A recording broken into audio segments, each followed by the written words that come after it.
Thai Green Curry, hot and savoury from Huel, a gluten-free, nutritionally complete convenience food with a wholesome list of ingredients that you can make in just 5 minutes. But how good does it taste? Let's find out.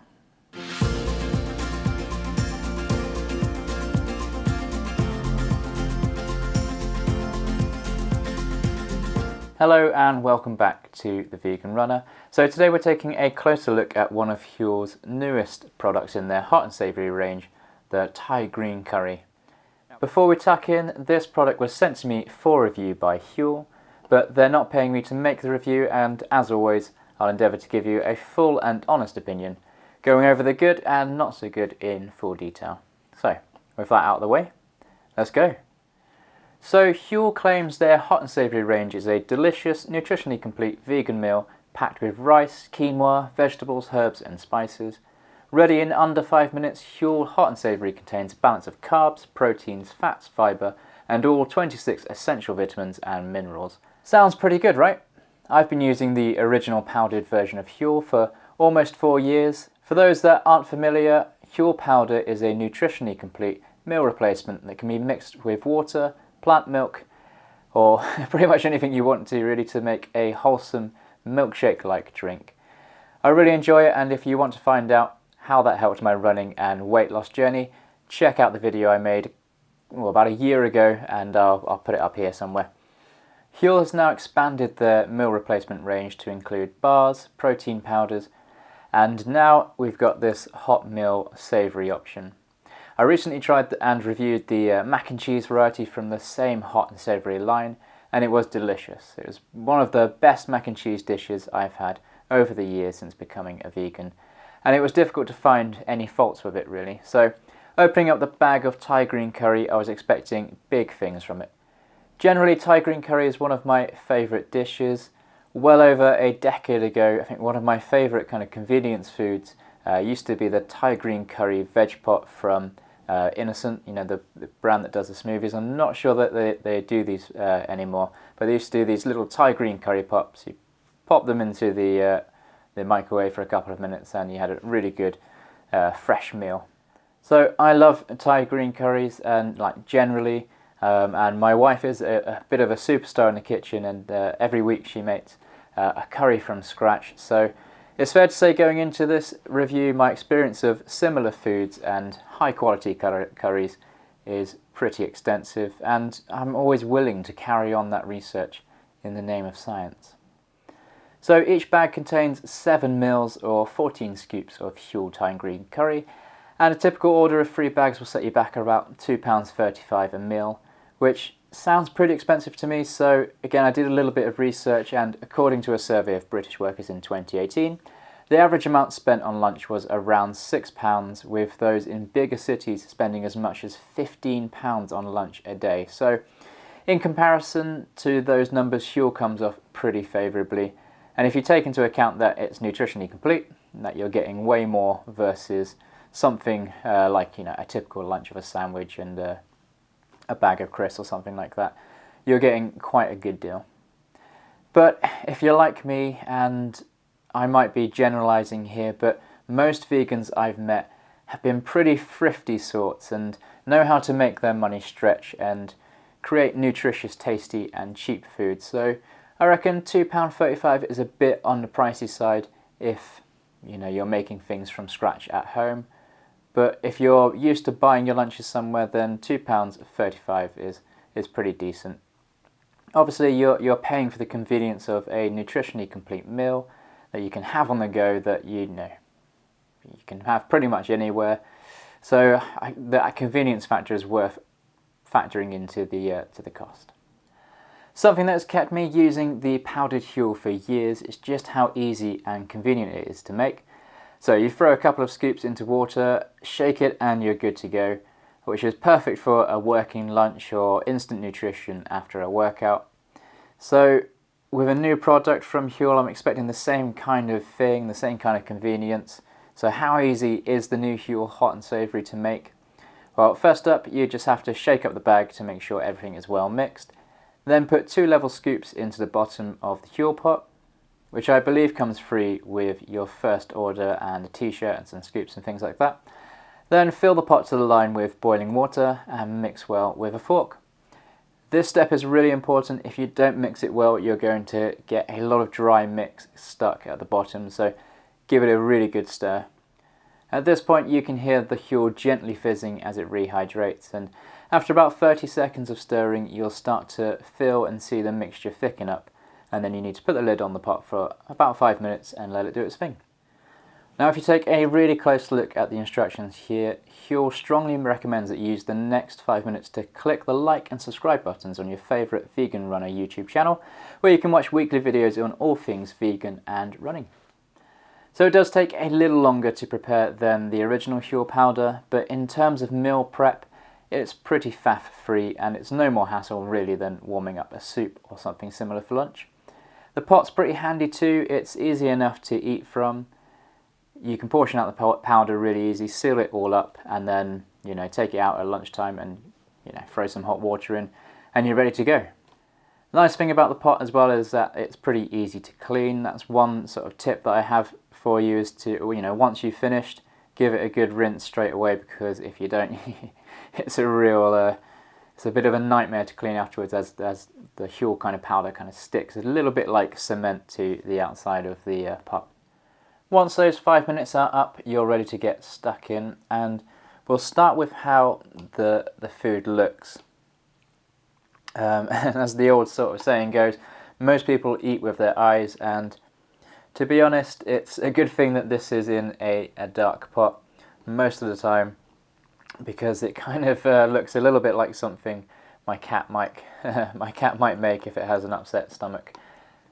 Quickly moving on, it does look a little bit colourless. You can see the brown rice and the quinoa have rehydrated, and a few of the vegetables like the sweet corn and the bell pepper. It's not the most enticing or inviting looking food, but this isn't exactly a 5-star gourmet meal, so I think we can let it off on this front. And it's mostly going to be in a dark pot as well, so long as it tastes good, what does it matter? Okay, on to the smell. And the first thing I think that really hits you is a strong scent of lemon or lemongrass. It smells really fresh and way more inviting than how it looks. Lemongrass isn't listed as an ingredient on the back of the pack, but there's definitely a familiar lemon-like smell. I'm not really sure where that's coming from, but that's what I'm getting. It's probably the most dominant scent. I can't really smell too much else apart from the kind of grains and the rice. There's that kind of slightly earthy smell to it. But otherwise it smells pretty fresh and pretty much what you would expect from a Thai green curry. Okay, so the texture is pretty good. There's a little bit of bite from the grains, and especially the quinoa. I may add a good bit of crunch to the texture. The flavour's familiar. It's definitely a fresh curry-like taste, but it's definitely lacking in something. I think it just needs a little bit more seasoning, in my opinion. It's got a little bit of heat, but just not a bit more punch. I think a little bit more salt, a decent heap of pepper in there, and it would just lift the overall flavour quite a lot. Perhaps I've been spoilt by fresh curries every week, but it does taste a bit blander than I was expecting, so I'll go and get the seasonings and see if they make any difference. Okay, so I just added a little bit of salt and a fair bit of pepper. I'm just giving it a good stir now. Hopefully this will just lift the flavour. Yep, so you're still getting that heat through, but it's just that little bit of extra salt and the pepper just adds just a little bit more to it, and it just really lifts the flavour.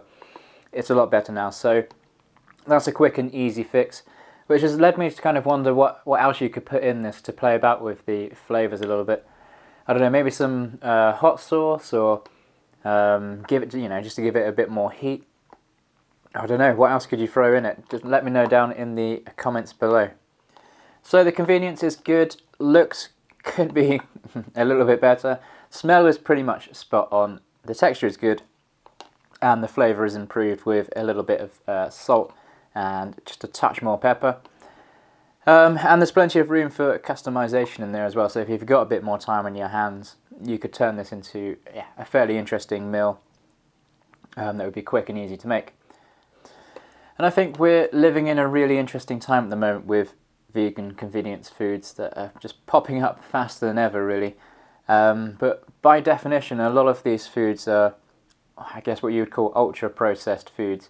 And there's quite a big debate at the moment that's kind of raging around them about the term using the term plant-based to make an ultra-processed food sound healthier than it is. And the ingredients lists on some of those plant-based foods can be pretty scary, with words you can barely pronounce and things like that. So I'm interested in taking a closer look at the ingredients list of this product and see what's going into my body. So if we look on the back of the pack, then we've got dried grains, brown rice, quinoa, pea protein, flaxseed, coconut milk powder, dried vegetables, which are spring onions, sweet corn and bell peppers. There's Thai green style flavouring, which is made up of salt, coriander, chili, cumin, ginger, black pepper, citric acid, coconut oil and sunflower oil. We've got rice flour, rice starch, cornstarch and medium chain triglycerides. That's in powder form. And we've got spinach powder. We've got Huel's micronutrient blend and coconut sugar and sunflower oil and powder. So a pretty decent looking set of ingredients there, and nothing that I'd really feel all that awful about putting into my body, except for, I don't know, maybe the cornstarch isn't exactly a nutritional feast, but it makes up such a tiny amount of the ingredients list. I suspect it's in there just to sort of thicken things up and give it a bit more of a creamy texture. Everything else though looks really good. In fact, it could read a bit like the back of a multivitamin bottle with the micronutrient blend containing a list of vitamins and minerals as long as your arm. Now, in terms of running and training, I could see this being a really useful product, much like the mac and cheese and the Huel powder itself. You could just, throw in a couple of scoops, seal it up, put it inside your kick bag, and then you've got a really good nutritious meal to have instantly after a workout before you're tempted by other treats and things like that, as I often am, right after getting home and being really hungry from your training. Another plus about using Huel products is the calorie control.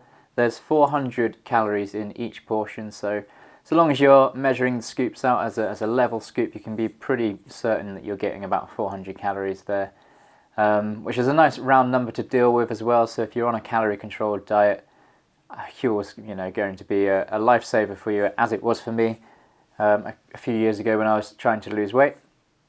And equally, if you're not trying to lose weight but you're trying to maintain weight or even gain weight, knowing exactly how many calories you're putting into your body, it just makes life a lot easier. So this is the second hot and savoury flavour I've tried. This one feels a bit more natural than the mac and cheese, which I guess was a bit more of a kind of vegan treat food. But the flavour and the appearance just need a little bit of work in my opinion. If you've tried any of the others, then let me know down in the comments which one's your favourite and which you would recommend. Thanks for watching, and until the next one, be the best you.